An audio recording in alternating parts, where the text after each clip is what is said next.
एक बुजुर्ग के हाथ पर एक कफन चोर ने तौबा की थी। अल्लाह अकबर, दिल के कानों से सुन लेना, एक कफन चोर ने एक बुजुर्ग के हाथ में तौबा की थी। उस बुजुर्ग ने उस कफन चोर को तौबा करवाई और तौबा करवाने के बाद कफन चोर से पूछा, ऐ कफन चोर, अब तू मेरे हाथ में तौबा कर चुका है, तूने कितने कफन चुराए? उसने कहा, हुजूर मैंने तो हजारों मुर्दों को नंगा किया, उनके कफन चुराए। मुसलमानों के कफन चुराए? जी मुसलमानों के कफन चुराए। तो उस बुजुर्ग ने कहा, सच सच बताना ऐ कफन चोर, सच सच बताना कि तूने जब मुर्दों के कफन चुराए तो कितने मुर्दे थे जिनके चेहरे मरने के बाद कब्र में किबले की तरफ थे?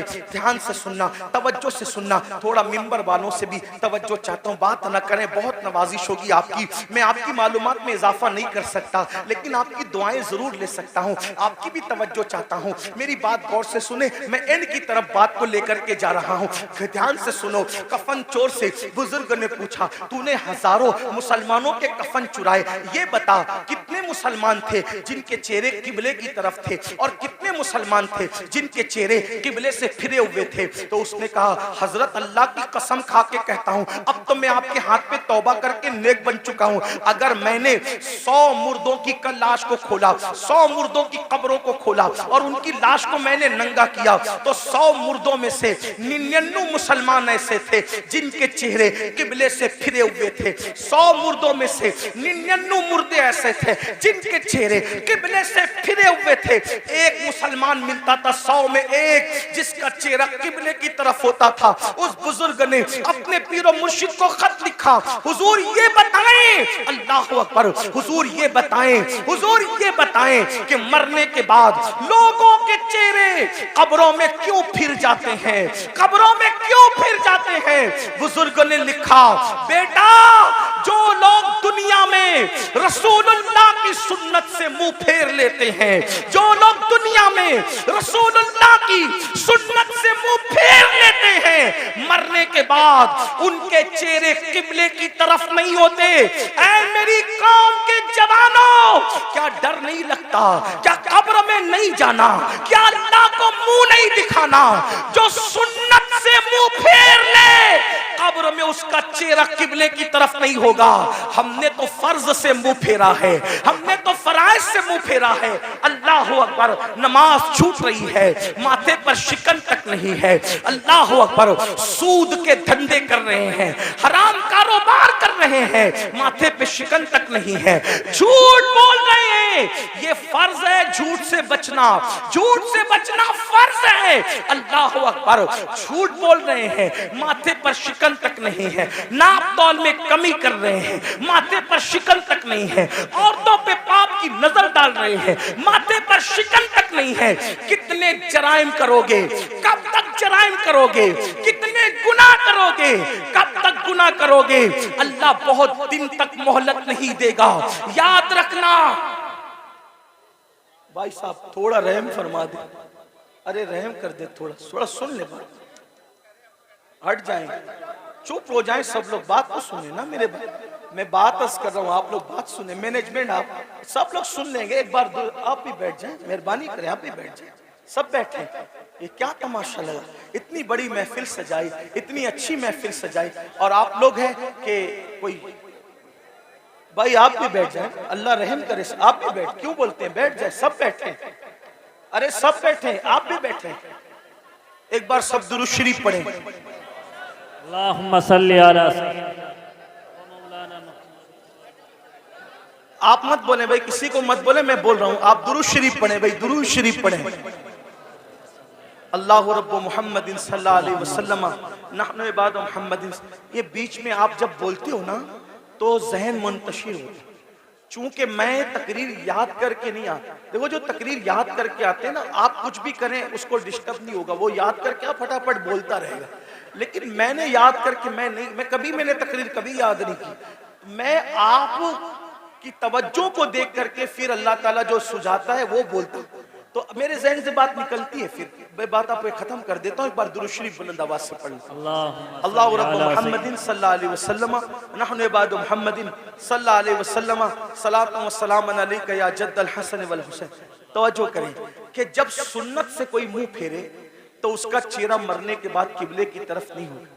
अब आप क्या समझते, कहते अब मौलाना अल्लाह रहीम है, अल्लाह करीम है, सत्तार है, गफ्फार है। अरे ये बात मौलाना को आपसे ज्यादा समझती है कि अल्लाह रहीम है, करीम है, सत्तार है, गफ्फार है। लेकिन आपको पूछना चाहता हूँ, आप मुझे बताएं कि आप और हम अगर जराइम करें तो अल्लाह गैरत वाला, वो रहम वाला है तो वो गैरत वाला भी है मेरे भाई।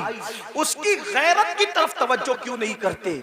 सिर्फ सुन्नत छोड़ने पर जब वो मुंह किबले की तरफ रखना गवारा न करे तो वो जन्नत के अंदर कैसे दाखिल करेगा?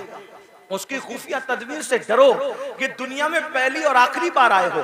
मुशरिकीन को देखकर, मुनकरीन इस्लाम को देखकर उनकी तरह नंगा नाच न करो, उनकी तरह जुल्म न करो, उनकी करते। काबे की तरफ मुंह रखना गवारा नहीं करता, अल्लाह जन्नत में उसको कैसे डालेगा? ये दुनिया है। इस दुनिया में आदमी जितने चाहे जराइम कर ले, और फिर अल्लाह अकबर, जो गुनाहे कबीरा है, गुनाहे कबीरा, उसमें खास तौर पर हराम लुक्मे का खाना और उसी के साथ नशा करना, शराब पीना। आज नशा मुस्लिम सोसाइटी के अंदर सोची समझी साजिश के तहत प्रमोट किया जा रहा है। कौन लोग प्रमोट कर रहे हैं हमें नहीं पता। इंशाअल्लाह हमारे मुल्क की जो इदारे हैं, जासूस इदारे, वो उसकी तहकीक करेंगे। कौन है दुश्मन मुल्क और मिल्लत का, ये बात तय होगी बाद में। लेकिन खास तौर पर मुस्लिम समाज में नशे को प्रमोट किया जा रहा है। जो बाप हैं, जो सरपरस्त हैं, जो जिम्मेदार हैं, वो ध्यान से सुने कि बाज़ाब्ता तौर पर वो बच्चे जो अच्छे ज़हीन बच्चे हैं, जो तालीम के लिए बहुत ज्यादा होशियार हैं, ऐसे बच्चों को टारगेट किया जाता है और उनको पहले फ्री में एमडी और उस जैसी दवाइयां चटाई जाती है, उनसे पहले दोस्ती की जाती है, फिर उनको वो चटाया जाता है। एक दो बार जब इंसान उसको चाटता है और फिर नींद गहरी आती है और उसके जो असरात होते हैं, फिर इंसान अब उसको हासिल करने की कोशिश करता है, तो फिर महंगे से महंगे दाम में उसको बेचा जाता है।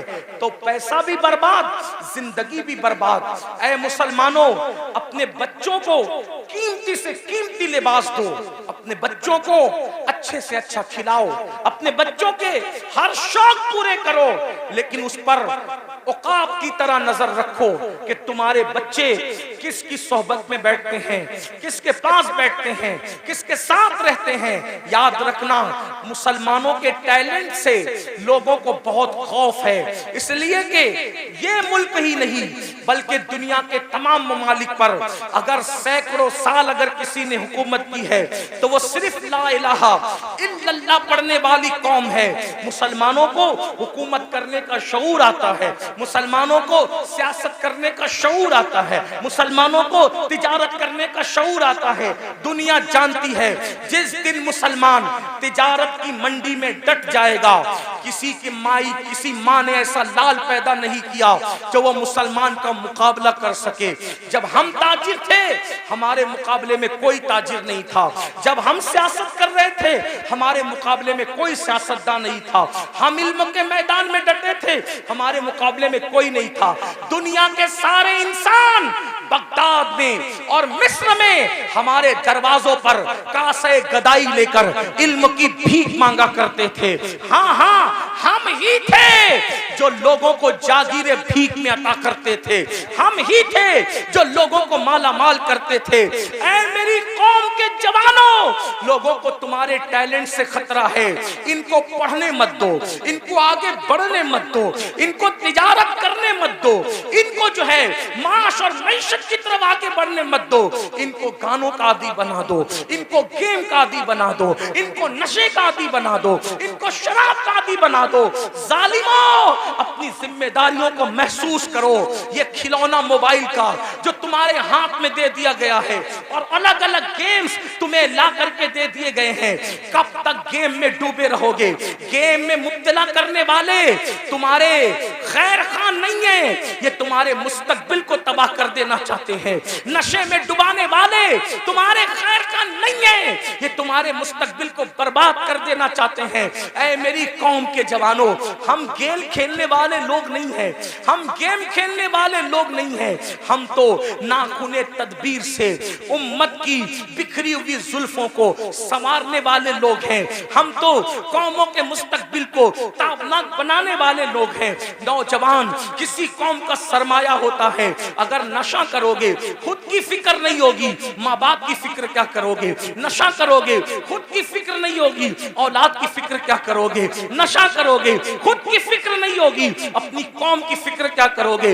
मुसलमान नौजवानों, हमारा जवान खुद भी बढ़ने वाला है, कौम को भी आगे बढ़ाने वाला है। फिक्र करो, अपनी कौम को आगे बढ़ाओ। जानते हैं जब तक नशा हमारे समाज में नहीं था, कौम इतनी गरीब नहीं थी। आज एक सर्वे बताऊं, पूरे हिंदुस्तान में मैं हुजूर अलैहिस्सलाम की नालैन के सदके जाता हूं, अमीरों के यहां भी रुकता हूं, गरीबों से भी मेरे ताल्लुकात है। आपको बताऊं, आज हर बाप की शिकायत यह है कि बूढ़ा बाप कमा रहा है, जवान लड़के नहीं कमा रहे। जवान लड़के फजूल घूमते हैं, टी शर्ट पहन लिया, जींस पहन लिया, अच्छी बाइक पर, नंगा नवाब, किले पे घर, यानी उसके जैसा कोई नहीं। मुसलमानों, अपने बूढ़े बाप पे बोझ मत बनो। गेम की वजह से, नशे की वजह से, फजूल दोस्तों की वजह से जो जवान अपने माँ बाप पे बोझ है, उसका तो कोई शुमार ही नहीं।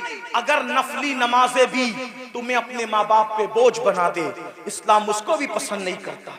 मैं जिम्मेदारी से अर्ज करता हूं, हालांकि नमाज मेरा टॉपिक है, मैं जब भी किसी जगह गुफ्तगू करता हूं बगैर नमाज की फजीलत के मैं उन्वान मुकम्मल नहीं करता, मैंने अपने ऊपर लाजिम कर रखा है। लेकिन एक बात कहूं, फारूक आजम के दौर में एक जवान था जो रात दिन मस्जिद में पड़ा रहता था, वो फारूक आजम थे।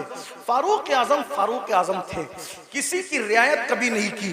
फारूक आजम ने देखा एक जवान है रात दिन मस्जिद में पड़ा रहता है, उसको पूछा, तू रात दिन मस्जिद में पड़ा रहता है, तेरे घर का खर्चा कैसे चलता है, ये बता, तेरे घर के अखराजात कैसे निकलते हैं? तो उसने क्या कहा, हजरत मेरा एक भाई है और वो मेरी तरह मस्जिद में पड़ा नहीं रहता, अजान होती है मस्जिद में आता है, नमाज पढ़ के फौरन चला जाता है, और वो इतनी मेहनत करता है कि उसके घर का खर्चा भी वो चलाता है और मेरे घर का खर्चा भी वही चलाता है, हम दोनों का बोझ वो उठाता है। फारूक आजम ने कहा, कयामत के दिन तुझसे बेहतर दर्जे में जन्नत में तेरा भाई रखा जाएगा। क्यों? क्योंकि तू नफिल पढ़ के उस पे बोझ बना हुआ है और वो नफिल न पढ़ के तेरा बोझ उठाने वाला बना हुआ है। नफल इबादत से बेहतर किसी का बोझ उठाना है। आप ये बात समझें मुसलमानों, मेरी कौम के जवानों, मेरी कौम के जवानों, हमारे प्यारे मुल्क भारत में 60% से ज्यादा जवान है। जवान यानी पूरी दुनिया में अगर सबसे ज्यादा जवान किसी मुल्क में मौजूद है वो हमारे हिंदुस्तान में है। इसीलिए आप पूरे जलसे को काउंट कर लें, मेरी बात पे यकीन नहीं आता, आपको 90% जवान न नजर आए तो देख लेना, आप देखिए तो आप सब जवान हो, सब के सब जवान हो। और आपको बताऊं, ये जो उलमा की दाढ़ियां सफेद हो गई है, इनकी दाढ़ियां सफेद है मगर ये भी जवान है, क्योंकि मोहम्मद के गुलामों को बुढ़ापा आ नहीं सकता। तुम सब जवान हो। लोग क्या चाहते हैं, गौर से सुनो, ध्यान से, लोग क्या चाहते हैं? दो चीज, मुसलमानों को जाहिल करो और इनको गरीब करो। गरीब करो, जाहिल करो, फिर क्या होगा? गुर्बत कभी कभी इंसान को कुफ्र तक ले जाती है। जब ये गरीब हो जाएंगे, एक हाथ से रोटी देंगे और उसके बाद कहेंगे ईमान बेचो, ईमान खरीद लेंगे रोटी के टुकड़े पर। अब बिलाल जैसा इनमें थोड़ी मौजूद है जो पिट कर भी दीन पे कायम रहे। जो कौम गाने की दहलीज पर ईमान का सौदा कर सकती है, वो कौम क्या रोटी के टुकड़े पे ईमान का सौदा न करेगी? इसलिए मुसलमानों को गरीब बनाना चाहते हैं। और दूसरी चीज, जाहिल बना दो, अनपढ़ बना दो, इनको पढ़ने मत दो।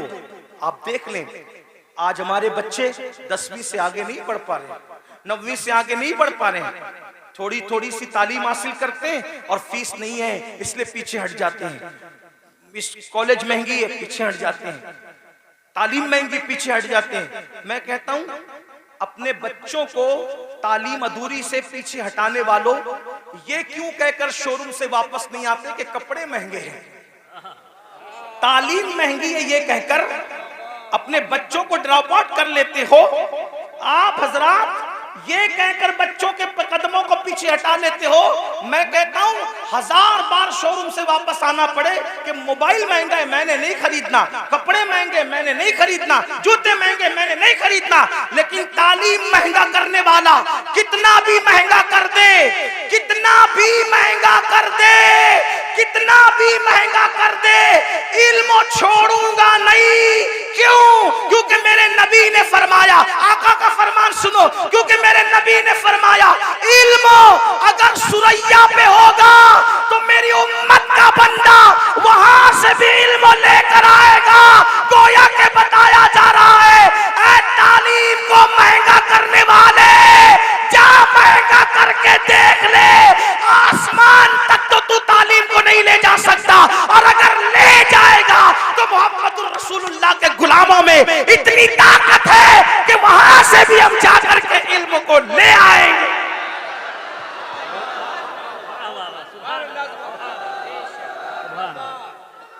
रसूल अल्लाह, मालदार बनो और एजुकेशन पे मेहनत करो। मैं तो लोगों को ये भी कह रहा हूं, लोग मुझे गाली देते, मुझे लोग जितना गाली देते मेरा वजन उतना बढ़ता है, क्योंकि मैं उन लोगों की परवाह, मुझे ये लगता है कि जन्नत मुझे अल्लाह से लेना है, गाली देने वालों से नहीं। मैं लोगों को ये भी कहता हूं बड़े गुंबद और बड़े मीनार बनाने की बजाय बड़े इंसान बनाओ, क्योंकि कोई गुंबद अपने जैसा गुंबद नहीं बना सकता, कोई मीनार अपने जैसा मीनार नहीं बना सकता, लेकिन अगर एक अच्छा इंसान बना दोगे तो एक अच्छा इंसान अपने जैसे सैकड़ों अच्छे इंसान बना देगा।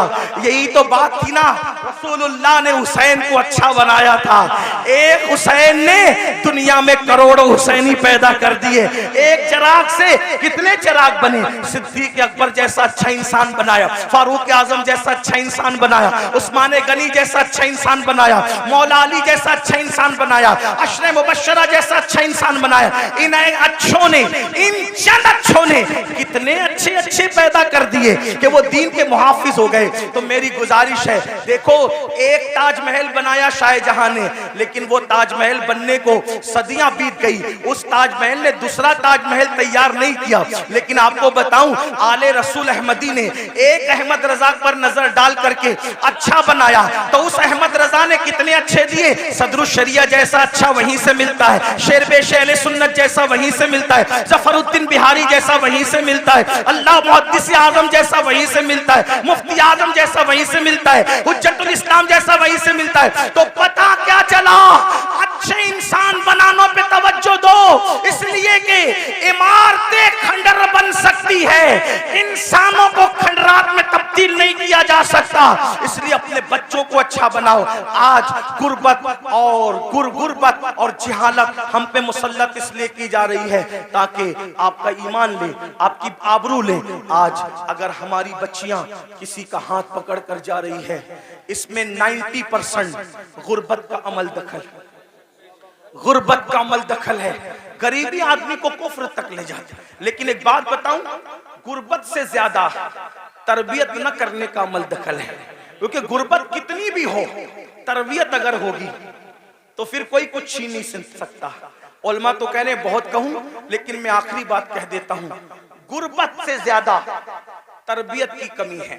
आखिरी बात, जो बच्चियां जा रही, हालांकि एक बात आपसे कह दूं, इतने हजारों के मजमे में अपने जलसे में ये मत कहो कि इतने लाख चली गई, उतनी हजार चली गई। मैं बार बार कह रहा हूं, इसको मत कहो, क्योंकि ये नफ्सियाती तौर पे दुश्मन हमें मुतासिर करना चाहता है। कोई जरूरत नहीं हमें कहने की इतनी लाख, हमारे पास सबूत क्या है, इतनी लाख गई उतनी लाख गई। तो कहते हैं मीडिया ने कहा, हम कहते हैं मीडिया अगर कह दे कि चांद दिखा तो हम मीडिया का चांद नहीं मानते। जिसके कहने पे चांद का आना नहीं मानते, उसके कहने पे बेटियों का जाना कैसे मान सकते हैं? इसलिए नहीं मानने का। नफ्सियाती तौर पे मुतासिर नहीं होने का। गई हैं, इनकार नहीं, चंद गई हैं, उंगलियों पे गिन लो कौन गई हैं, जिनकी तरबियत नहीं हुई। वरना जिनकी तरबियत हुई है वो आज भी गुर्बत के बावजूद चक्की पीस रही है, चरखा चला रही है, बर्तन धो रही है दूसरों के यहाँ जाके, मगर उसकी गैरत का कोई सौदा नहीं कर पा रहा है। हाँ, दामन तवक्कुल की ये शान होती है, पेवन तो लगे होते, गुनाह के धब्बे नहीं होते।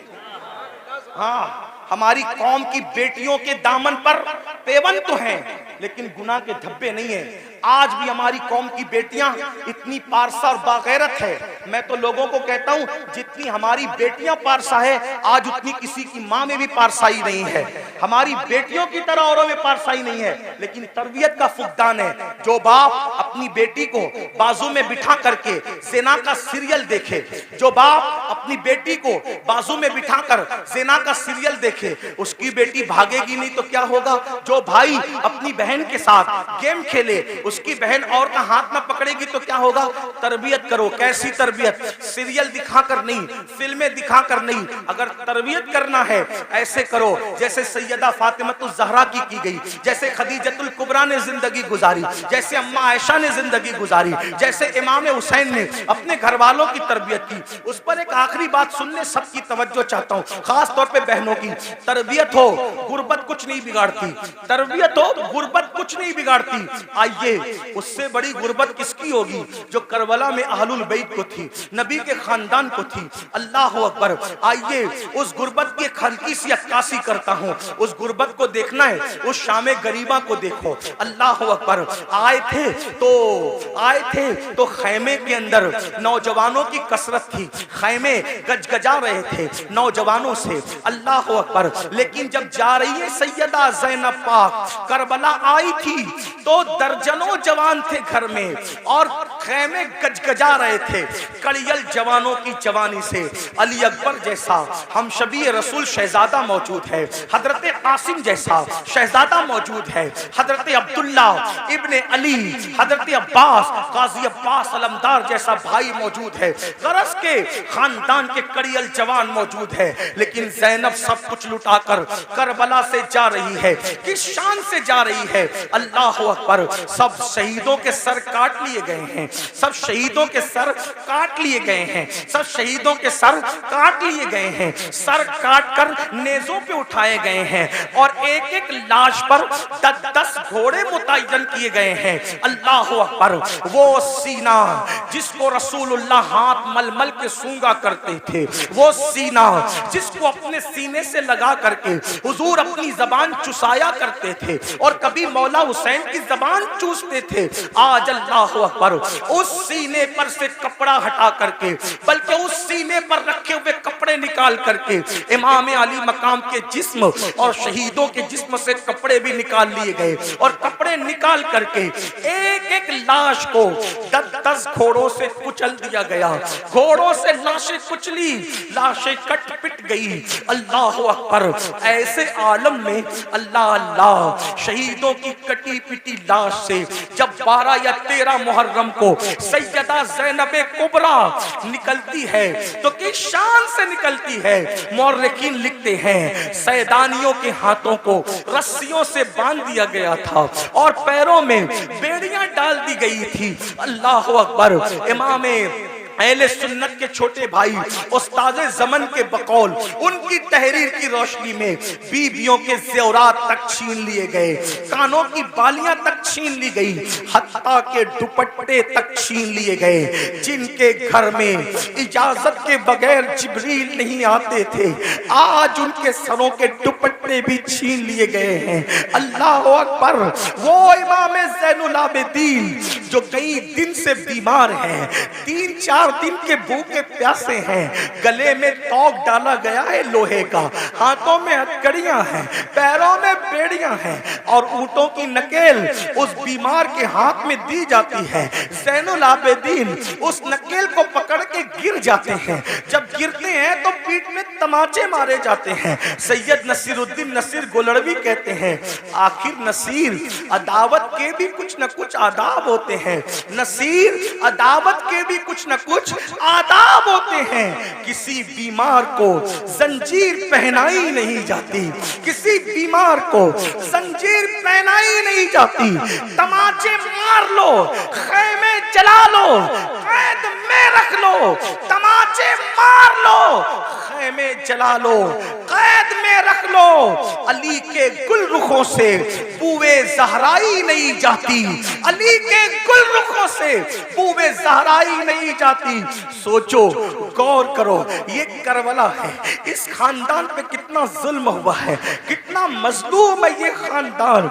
जब कटी पिटी लाशों से ये सैदानियों का अल्लाह अकबर लुटा पिटा काफिला जब जाने लगा तो सैयदा ज़ैनब ने कहा, नाना जान, आप पर अल्लाह की और फरिश्तों की दुरूदें हो।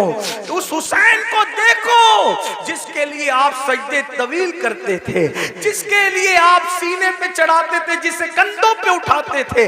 आज उसकी कटी पिटी लाश को कफन तक मयस्सर नहीं है, उस पे खाक उड़ रही है। जब आपने रोया, आपके रोने को देखकर अपना बेगाना सब रो पड़े। लेकिन कहना ये चाहता हूं, ये लुटा पिटा काफिला जब कूफा गया तो एक तारीखी रिवायत के मुताबिक, तारीखी रिवायत बहुत सारी है, एक तारीखी रिवायत के मुताबिक लुटा पिटा काफिला जब कूफा में गया तो कूफा में ऐलान हो रहा था, कूफा वालों, कुछ लुटेरे थे, कुछ डाकू थे, कुछ रास्ता मारने वाले थे, वो बगावत कर रहे थे। हमने उनके सर काट लिए और उनकी औरतों को हम कैदी बनाकर और बच्चों को कैदी बना के ला रहे हैं, उनका तमाशा देखो। यानी ये नहीं कहा गया आले रसूल को कैदी बना के ला रहे, क्या कहा झूठों ने, जालिमों ने, पलीदों ने कि हम डाकुओं को, लुटेरों को काट करके और उनके बीवी बच्चों को जो वो कैदी बना के ला रहे हैं। अल्लाह अकबर, पूरा कूफा बाहर आ गया, दिल रखने जगह नहीं थी। उनकी औरतें छतों पे चढ़ गई। जब छत पे चढ़ी, कितने दिन हो गए, मेरी अपनी छोटी सी मालूमात के मुताबिक करबला वालों को भूख और प्यास से कम 6 दिन से ज्यादा हो गए थे। ज्यादा से ज्यादा 15 भी कर लें, 12 कर लें, जो आपको तहकीक करना हो करें, मैं कोई मुहक्किक नहीं, सिर्फ नसीहत की बात कर रहा हूँ। कम से कम 6 दिन हो गए थे भूखे प्यासे होने में। गुर्बत नहीं तरबियत, गुर्बत नहीं तरबियत, गुर्बत नहीं लुटा रही हमें, पहले तरबियत का न करना लुटा रहा है। जब ये काफिला जिसमें बीबियों की चादरें छीनी गई, बीबियों को रस्सी से बांध करके नंगी पीठ पर बिठाया गया और कहा गया कि बागियों की औलादों को और बीबियों को कैदी बना के ला रहे हैं, तो कूफा की औरतें छत पे चढ़ गई थी। सैयदा ज़ैनब ने कहा, ऐ नबी की बेटियों, ऐ नबी की बहुओं, ऐ नबी की नवासियों, तुम दुपट्टे से अपना मुंह ढकती थी, अब तुम्हारे पास दुपट्टे नहीं है तो अल्लाह ने तुम्हें बड़े बाल इसलिए दिया है कि अपने बड़े बालों को अपने मुंह पे डाल लो और अपने बड़े बालों से पर्दा करो। मेरी बहनें अगर मौजूद है, ऐ इमाम हुसैन के नाम पर सब कुछ लुटाने वाली मेरी बहन, वहां दुपट्टे नहीं है तो चेहरे के बालों से मुंह ढका जा रहा है। तेरे पास तो हजारों का दुपट्टा है, फिर भी तू मुंह खोल करके वलीमा में जाती है, इमाम हुसैन की रूह पे क्या गुजरती होगी। फिर तू मुंह खोल करके बाजारों में घूमती है, हुसैन पाक के नाना के दिल पर क्या गुजरती होगी। नादान मेरी बहन,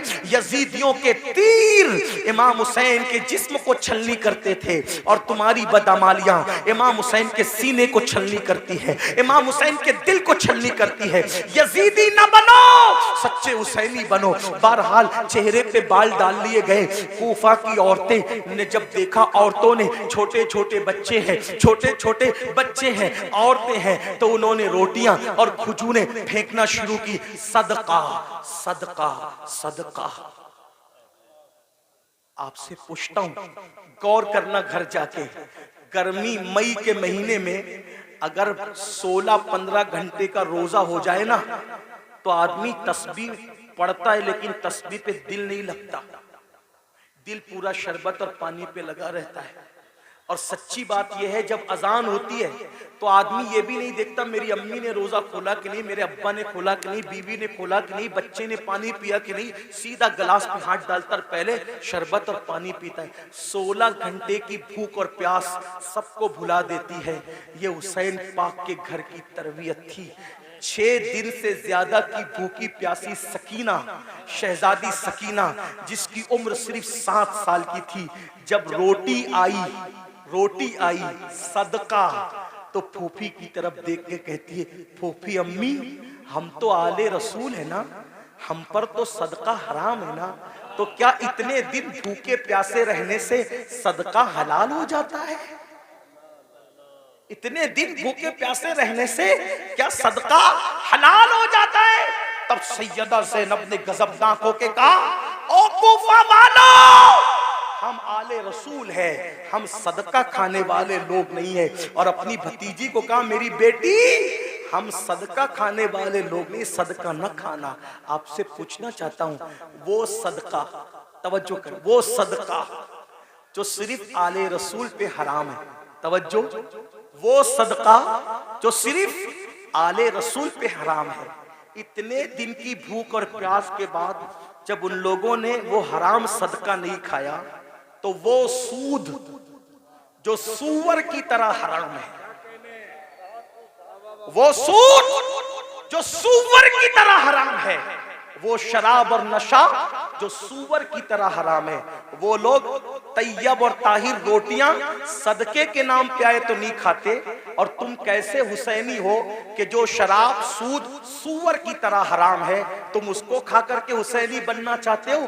घर जा करके सोचो कि क्या कह रहे हो और क्या बन गए हो। अल्लाह हमें ये शऊर अता फरमाए, बदलने की तौफीक अता फरमाए, अपने आप को तब्दील करने की तौफीक अता फरमाए, और गुफ्तगू के दरमियान अगर कोई गलती हो तो अल्लाह माफ फरमाए। अस्तगफिरुल्लाह रब्बी इन्ना रब्बी लगफूरुर रहीम वमा अलैना इल्लल बलाग। अस्सलामु अलैकुम व रहमतुल्लाहि व बरकातुहू। भाइयों शोर नहीं करें, अदब का। अब देखना यह है कि हुसैनियत किसमें है। इतने बड़ा मजमा है, इतने बड़े मजमे से तो मैं अकेला मिल नहीं सकता, फिर मुझे फ्लाइट भी पकड़नी है।